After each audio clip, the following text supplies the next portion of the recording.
तो आज जो क्वेश्चन है क्वेश्चन नंबर 5 से पहले हम जो है क्वेश्चन 4 करा चुके हैं। ये पेपर 2021 टीजीटी मैथ का पेपर सॉल्व करा रहे हैं। देखिए इसमें क्या लिखा है, y=4 - x² तथा y=x² के बीच का प्रतिच्छेद कोण पता करना है हमें। Angle of intersection of the curves, curves दिए गए हैं तो यहाँ पर लिख लीजिए y=4 - x²। ये कर्व तुम्हारा क्या दिया गया, y=x²। और जब इस तरह से जब तुम्हारे कर्व प्रतिच्छेद करते हैं तो उनके बीच का एंगल जो फाइंड करने के लिए फार्मूला होता है tan θ = m1 - m2 और 1 + m1 m2। तो हमें क्या करना पड़ेगा, इनका जो है इनकी क्या चाहिए हमें, हमें क्या चाहिए, प्रवणता चाहिए, मतलब स्लोप चाहिए। ठीक है, तो हम निकाल लेते हैं इनका। तो अब कैसे निकलेगा इनका, सबसे पहले तो हम क्या करेंगे, dy/dx से निकालो तो m1 आ जाएगी। तो m1 = लिख दो सीधा क्या, dy/dx क्या आ जाएगा, ये -2x आ जाएगा सीधा। और इधर क्या आ जाएगा, इसका आ जाएगा dy/dx m2 = dy/dx, ये आ जाएगा 2x।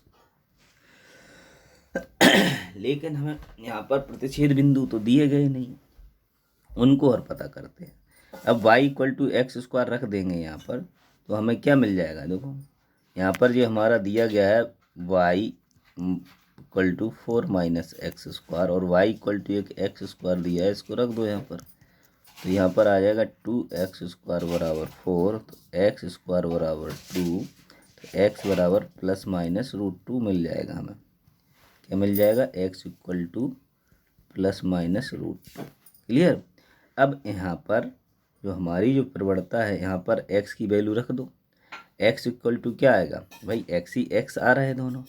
x = क्या आ रहा है, एक में आ रहा है √2, प्लस ले लो तो x बराबर ये आ जाएगा -2√2, और यहाँ पर रखोगे तो x बराबर आ जाएगा +2√2। ठीक है, अब हम इसमें एंगल में इसमें वैल्यू पुट करा देंगे। यहाँ पर जो थीटा होगा निकालेंगे हम, इस तरह से मोड लगा दो इसमें। अब m1 - m2 होता है, तो m1 कितनी है, -2 है, क्या है -2√2, और 2√2 ये भी -2√2 हो जाएगा। इसके बाद ये देखिए अपॉन सीधे चलेगा 1 + m1 m2। अब प्लस है, अब दोनों का अगर मल्टीप्लाई करेंगे तो 2 × 2 = 4 और √2 का √2 तो -8 मिल जाएगा हमें। क्या मिल जाएगा, 8। इसको हम सॉल्व करेंगे तो यह आ जाएगा ऊपर -4√2 और नीचे मिलेगा आपका -8 में से गया 7, तो माइनस से माइनस, तो ये बाहर आ जाएगा, मोड से प्लस ही मिलेगा, 4√2/√7 आ गया, 4√2/7। ये tan θ = मिल गया। और थीटा = क्या मिल जाएगा आपको, tan 1 क्या मिल जाएगा, 4√2/7। तो हमारा ये आंसर कौन सा हुआ, ये बी इज द हमारा करेक्ट आंसर हो गया। क्लियर। चलो अब हम चलते हैं नेक्स्ट क्वेश्चन पर। अब नेक्स्ट क्वेश्चन ये आया हमारा, नेक्स्ट क्वेश्चन है 6। इसमें क्या है, नेक्स्ट क्वेश्चन में देखो कह रहा, the mean of weight of 9 items of 15 kg if one more item added then the mean of weight become 16 kg, then the weight of 10th item will be। मतलब वो कह रहा है 9 का है, तो आप जब जानते हो कि एवरेज बराबर क्या होता है, मतलब औसत बराबर होता है कुल पदों का योग बटे संख्या होती है।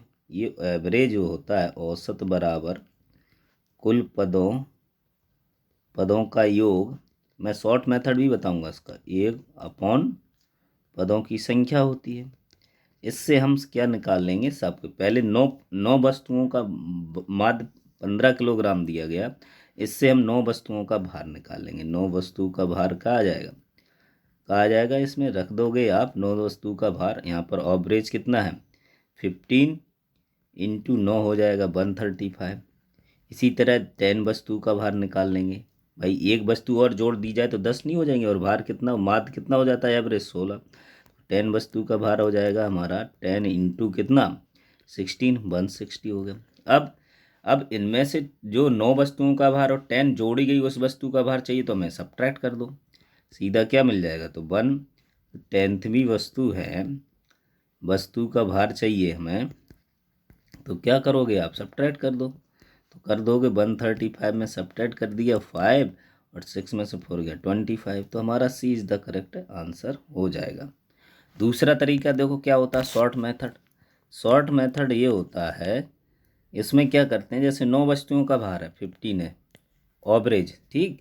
अब 16वीं जो वस्तु जोड़ी जाएगी, अब ध्यान रखना, जो 10वीं वस्तु जोड़ी जाएगी तो उसका भार कितना होगा, 9 वस्तुओं का भार एवरेज दिया गया 15, तो 9 जो 10वीं जोड़ी जाएगी तो उसका भार कितना होगा ये देखना है, कितना भार होगा उसका, तो 9 वस्तुओं को 10वीं जोड़ी जाएगी। अब देखो 9 में तो तुम्हारा जो 10 वस्तुएं होंगी उसमें जो एवरेज होगा उसका 16 तो होगा ही होगा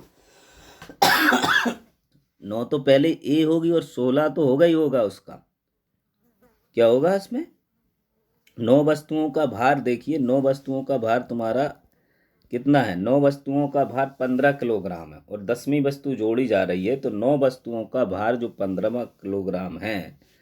अब हमें क्या करना है, देखो 9 वस्तुओं का भार, 9 वस्तुओं का पर 15 किलोग्राम है, इस शॉर्ट मेथड अभी जो है यूज नहीं हो पा रहा है, चलो हम फिर बाद में बात करते हैं। वैसे क्या जोड़ देते हैं हम, सीधा 9 लिखेंगे और जो 16वां एवरेज है 9 वस्तुओं का भार तो हम जोड़े ही जोड़ेंगे और 16 लिखेंगे, जो टोटल हो जाता है हमारा 20। जितने नंबर ऑफ वस्तुओं की संख्या की वो लिखेंगे, इसके बाद जो एवरेज होगा 16 उसको हम, उसका जो आएगा नेक्स्ट एवरेज आएगा उसको जोड़ देते हैं, तो कुल मिला के कितना होगा, 9 वस्तुओं का भार तो उतना ही लिखेंगे, तो ये हमारा टोटल मिला के ये हो जाएगा।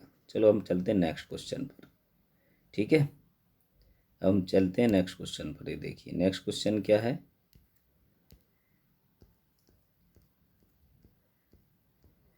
वो कह रहा है यदि बिंदु इतने इतने संरेख हों तो इतने इतने का हमें इतने का, अगर तुम्हें नहीं आ रहा शॉर्ट मेथड देखो मैं फिर से बता दूं, नहीं तुम लोग कहो कि सर ने शॉर्ट मेथड नहीं बताया, देखिए फिर से बताता हूं मैं शॉर्ट मेथड क्या होगा। देखो जब 9 वस्तुओं का भार, यहाँ पर क्या था, 9 वस्तुओं का एवरेज कितना था, 9 वस्तुओं का जो एवरेज है देखना 15 है, क्लियर, और जो 10 वस्तु का एवरेज है, अगर एक 10 वस्तु आ भी जाती है उसका एवरेज कितना है, इसका है 16। सपोज करो मान लो जो सभी वस्तुओं जिनका 10 वस्तुएं जिनका एवरेज 16 है, तो 16 ही 16 भार होगा, ठीक है, क्या होगा 16 भार हमें करना पड़ेगा सभी वस्तुओं का, तो 10वीं वस्तु एक तो 16 हो गए। लेकिन ये 9 वस्तुएं हैं जिनका एवरेज 15 है, 15 से एवरेज हम कितना कर रहे हैं 16, तो हमारा एवरेज कितना बढ़ रहा है, 1 बढ़ रहा है, तो ये 9 वस्तुओं का भी हमें एवरेज 1 बढ़ाना पड़ेगा, तो ये एवरेज +9 तभी तो 16 हो पाएगा एवरेज, क्योंकि 15 से 16 हो रहा है, एक ही एवरेज 9 वस्तु, तो ये 9 और जुड़ जाएगा, तो जो टोटल जो भार होगा 10वीं वस्तु का, 10वीं जो वस्तु होगी 10वीं वस्तु का भार होगा वो कितना आ जाएगा आपका 25। अगर हमारा एवरेज 2 बढ़ता तो हमें 2 बढ़ाना पड़ता है, यहाँ पर क्लियर आया समझ में, तो 2 नंबर 18 बढ़ाना पड़ता, 2 9 जा 18 बढ़ाना पड़ता, ठीक। चलो हो गया क्लियर। चलो अब नेक्स्ट कंसेप्ट पे चलते हैं, नेक्स्ट क्वेश्चन पे चलते हैं, सॉरी। अब आइए यहाँ पर एक क्वेश्चन 7 क्वेश्चन है, इसमें क्या क्वेश्चन है, वो कह रहा है कि इफ पॉइंट्स A0 और 0, B and A11 are collinear हैं, तो देन इन द, कोलिनियर होते हैं जब पॉइंट्स, मतलब संरेख होते हैं, एक ही रेखा में इस तरह से पॉइंट होते हैं, 3 पॉइंट सपोज करो ABC अगर ये संरेख हैं, क्या है, एक कोलिनियर है, संरेख हैं, एक ही रेखा में है, तो इनका जो एरिया होगा क्या होगा, डेल बराबर 0 होता है, ये क्लियर है, ये कंसेप्ट है, तो उनका एरिया क्या होता है 0। अब इसको हम मैट्रिक्स मेथड से कर लेते हैं। क्या होता है मैट्रिक्स मेथड में, हमें एरिया निकालने के लिए क्या फार्मूला 1/2, और यहाँ पर लिख देंगे हम A,0 और 0,B और 1 1 लिख देंगे, और यहाँ 1 1 1 लिख देंगे। अब इसका एक्सपेंड कर देंगे तो 1/2 बाहर ही रहेगा। अब देखो ए का एक्सपेंड किया तो क्या आ जाएगा, ए यहाँ पर आ जाएगा और v -1 मिल जाएगा। और जीरो को करोगे जीरो, ये चला जाएगा, यहाँ पर 0 -1 मिल जाएगा। और यहाँ पर एक 1 के साथ क्या हो जाएगा, ये चला गया, ये चला गया, और ये माइनस का 0 -b मिल गया। ठीक है, अब इसको अब एरिया क्या होता है, ये 0 ही होता है, तुम्हें पता है, ब्रैकेट और 1/2 है, ब्रैकेट तोड़ दो, AB माइनस ए हो गया, यहाँ पर ये 0 हो जाएगा और ये -b हो जाएगा। अब इस क्रॉस मल्टीप्लाई से 0 खत्म हो, 2 का क्रॉस मल्टीप्लाई करेंगे तो यहाँ पर 0 हो जाएगा। तो क्या मिलेगा हमारा, AB minus A minus B equal to 0। और यहाँ पर इसको हम ट्रांसफ़र कर देते हैं ए और बी, तो ए प्लस बी आ जाएगा। अब बोथ साइड हम क्या करेंगे, ए बी से डिवाइड कर दो, ए बी यहाँ से डिवाइड कर दो, ए बी यहाँ से डिवाइड कर दो, तो हमें क्या मिल जाएगा, यहाँ 1 मिल जाएगा। और ए अपॉन ए बी हो गया, यहाँ बी अपॉन ए बी हो गया यहाँ पर। अब बी से बी कैंसिल है, यहाँ 1, और ए से ए कैंसिल है, यहाँ 1, तो क्या मिलेगा, 1 equal to 1 upon B plus 1 upon A. तो ये क्या आ गया हमारा, A is the correct answer आ गया। क्लियर। चलो अब हम चलते हैं नेक्स्ट क्वेश्चन पर। नेक्स्ट क्वेश्चन पर चलते हैं। नेक्स्ट क्वेश्चन देखिए क्या हमारा 7 था। अब नेक्स्ट क्वेश्चन आ गया हमारा ये। देखो इसमें क्या है, ये क्वेश्चन दिया गया है, इसमें क्या है कि एक पत्थर को ऊपर की ओर फेंकने के 6 सेकंड पश्चात फेंकने वाले द्वारा पकड़ लिया जाता। सुनो, और ये कंसेप्ट क्या है, 6 सेकंड बाद पत्थर को ऊपर फेंका, सपोज करो यहाँ से यू वेलोसिटी से उसको भेगा, और फेंकने के बाद वो पकड़ लिया जाता, दोबारा यहीं वापस आता, 6 सेकंड लगते हैं। तो ध्यान रखो, एक कंसेप्ट होता है कि अगर किसी व्यक्ति द्वारा पत्थर ऊपर फेंका जाता और वापस नीचे आ जाता वो पूरा, तो वो उसका जितना टाइम होता उसके आधे टाइम में, आधा टाइम तक ही पत्थर, आधा टाइम में पत्थर ऊपर पहुंच जाता है। मतलब हाईएस्ट डिस्टेंस जो टाइम होगा, जो आधा 3 सेकंड उसको जाने में लगेंगे और 3 सेकंड उसको आने में लगेंगे। क्लियर हो, या ये कंसेप्ट समझ लो। जैसे 6 सेकंड में कोई पत्थर आपने ऊपर फेंका और वापस आ गया आपके हाथों में, तो 3 सेकंड में पत्थर हाईएस्ट ऊंचाई तक जाएगा और 3 सेकंड में उस हाईएस्ट ऊंचाई से वापस आएगा। तो हाईएस्ट ऊंचाई तक समय जाने में उसको कितना लगा, t इक्वल टू 3 सेकंड, जहाँ पर वेलोसिटी, जो लास्ट वेलोसिटी है वो 0 हो गई। क्लियर। अब हम इससे हम फाइंड कर लेंगे कि वो कितने वेग से, कितनी वेलोसिटी से ऊपर फेंका गया। तो हमारे पास फार्मूला होता है v बराबर u माइनस जी टी। अब v तो लास्ट वेग 0 है, तो u जी इंटू टी कितना 3 है, तो ये हो जाएगा u इक्वल टू 3g हो गया। मतलब इतने मीटर प्रति सेकंड से उसको हमने ऊपर फेंका था। ठीक है, क्लियर। अब वो क्या कह रहा है, फेंकने के 2 सेकंड पश्चात पत्थर का वेग क्या होगा। अब वो कह रहा है 2 सेकंड बाद, अब टाइम क्या हो गया, 2 सेकंड हो गया। 2 सेकंड बाद वो पूछ रहा है वेलोसिटी अब क्या होगी, नई वेलोसिटी। तो बी डैश फिर लगा दीजिए, बी डैश बराबर क्या होगा, u माइनस जी टी। अब यहाँ पर u क्या होगा 3g, और g क्या है 2, और टाइम क्या है, सॉरी t क्या है 2। अब इसमें से इसको सब्ट्रैक्ट कर दोगे, 3 में से 2g गया, क्या आ गया g, तो ये क्या मिल गया हमें 9 मीटर प्रति सेकंड। ये हमारी वेलोसिटी हो गई। ए इज द हमारा करेक्ट आंसर हो गया। क्लियर। चलो नेक्स्ट क्वेश्चन पे चलते हैं। अब क्वेश्चन नंबर आ गया हमारा 9। इसमें देखिए क्या है, 8 क्रम वाले चक्रीय समूह जी के जनकों की संख्या ज्ञात कीजिए। The number of generator of the cycle group G of order 8। तो हम इसका एक फार्मूला क्या होता है, नंबर ऑफ जनरेटर, कोई भी ग्रुप का नंबर ऑफ जनरेटर फाइंड करना है तो हम क्या करते हैं, उसका फार्मूला लिखते हैं। क्या लिखते हैं कि जितना जिसका ऑर्डर होता है, ऑर्डर उस ग्रुप का जो भी ऑर्डर होता है और उसके जो प्राइम फैक्टर होता है, यहाँ पर ऑर्डर होता है, यहाँ पर लिखते हैं ऑर्डर के बाद जितने प्राइम फैक्टर 1 माइनस, जैसे P1 प्राइम फैक्टर ऐसे लिख देते हैं, 1 माइनस P2 प्राइम फैक्टर, ऐसे 1 माइनस P3 प्राइम फैक्टर, यहाँ पर उसके प्राइम फैक्टर कर लेते हैं उस ऑर्डर के। और ऑर्डर इनटू क्या होता है, यहाँ पर 1 माइनस इतना प्राइम फैक्टर 1 माइनस लिख देते हैं। अब जैसे 8 है, 8 के प्राइम फैक्टर क्या हुआ 2, 1 जा 2, 2 2 जा 4, मतलब 2 की पावर 3 प्राइम फैक्टर, ये इस तरह से आ गए। तो 2 ही है हमारा प्राइम फैक्टर। ठीक है, चलो अब एक ही प्राइम फैक्टर मिला हमें, ऑर्डर है 8, यहाँ पर ऑर्डर क्रम क्या है, ऑर्डर 8, लेकिन प्राइम फैक्टर 1 है तो 1/2 लिख देंगे। अब इसको सॉल्व कर लेंगे तो क्या आ जाएगा, 2 1/2 ही मिलेगा, 2 से काट दें 2 4 जा 8, तो इसका जो नंबर ऑफ जनरेटर आ गया डी। क्लियर। चलो नेक्स्ट क्वेश्चन पर चलते हैं हम। नेक्स्ट क्वेश्चन है हमारा 9 सॉरी आ गया 10। देखिए, अर्धवृत्ताकार ए त्रिज्या वाले समपटल के गुरुत्व केंद्र से कितनी दूरी है, ये क्वेश्चन था। Distance of centre of gravity uniform circular lamina है जिसकी रेडियस ए से कितनी दूरी पर सेंटर होगा, ये पता करना है। देखो ये वाले क्वेश्चन हैं जो सेंटर मतलब जो गुरुत्व केंद्र के हैं, कुछ ग्रेविटी ऑफ यूनिफॉर्म के बारे सेंटर पता करना है कि गुरुत्व केंद्र की दूरी क्या होगी त्रिज्या से, तो ये हमेशा याद किए जाते हैं। तो इनको निकालोगे तो बहुत टाइम लगेगा, तो इसका D is the correct answer. क्या है, 4a/3π होता है। ये क्या होता है, ये अर्धवृत्त 4a/3π होता है। इसको याद कर लेना।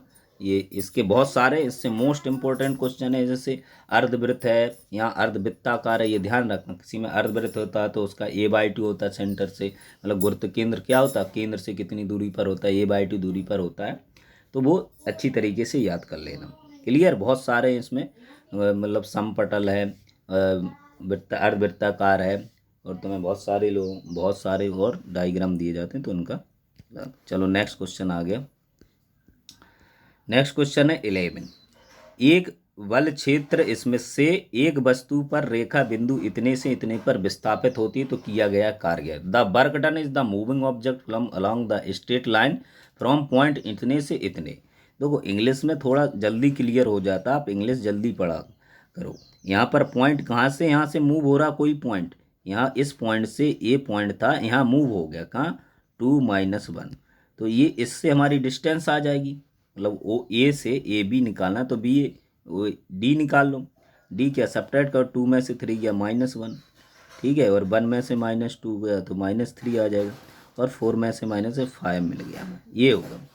अब यहाँ पर फोर्स भी दिया गया, एफ क्रॉस दिया गया। एफ क्रॉस क्या, 4I है तो इसको 4 लिख लो, -3 लिख लो इसको, और 2 लिख लो। अब हमें क्या चाहिए, वर्क चाहिए, तो क्या होता है, वर्क इक्वल टू होता है एफ डॉट प्रोडक्ट दोनों का। अब डॉट प्रोडक्ट निकाल लो इसका। डॉट प्रोडक्ट क्या होगा इसका, 4 का -1 का माइनस का 4, 3 3 जा 9, ये प्लस का 9 आ गया, 2 5 जा 10 आ गया। अब इनमें से 9 में से 4 गया 5, प्लस 10 हो गया, कितना आ गया, ये हो गया हमारा 15। तो ये इज द हमारा करेक्ट आंसर हो गया। चलते हैं हम नेक्स्ट क्वेश्चन पर।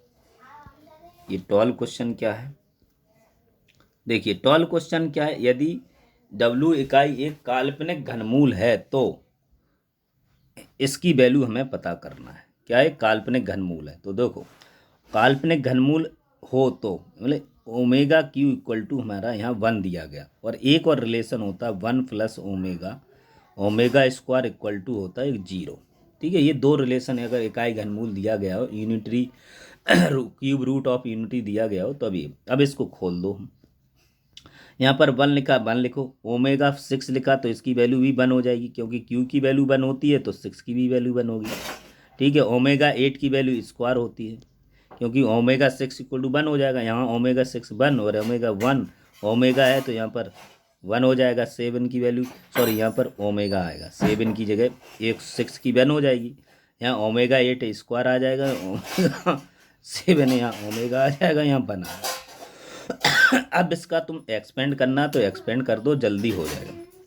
1 - ओमेगा स्क्वायर आएगा, -1 का एक्सपेंड किया, यहाँ पर ये गया तो 1 - ओमेगा क्यू आ गया, और प्लस ओमेगा स्क्वायर का एक्सपेंड किया, ये गया तो ओमेगा - ओमेगा स्क्वायर आ गया।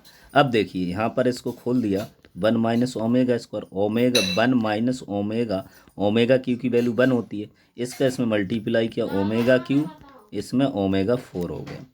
अब ये 1 1 0 हो जाएगा। यहाँ पर क्या बचा, 1 - ओमेगा स्क्वायर, ये ओमेगा क्यू है, इसकी वैल्यू क्या होगी 1 होगी, ये ओमेगा, ये तो 0 हो जाएगा यहाँ पर, और ये ओमेगा 4 है, इसकी वैल्यू - ओमेगा होगी। अब देखो 1 1 2 हो गए, और यहाँ पर मिला हमें -ओमेगा स्क्वायर, क्या मिला ये। अब यहाँ पर -1 और ओमेगा स्क्वायर की वैल्यू यहाँ पर निकाल लोगे, इसकी वैल्यू हो जाएगी क्या, 2 हो जाएगी। इसकी वैल्यू क्या हो जाएगी, 2 है ये, इसकी वैल्यू हो जाएगी -1।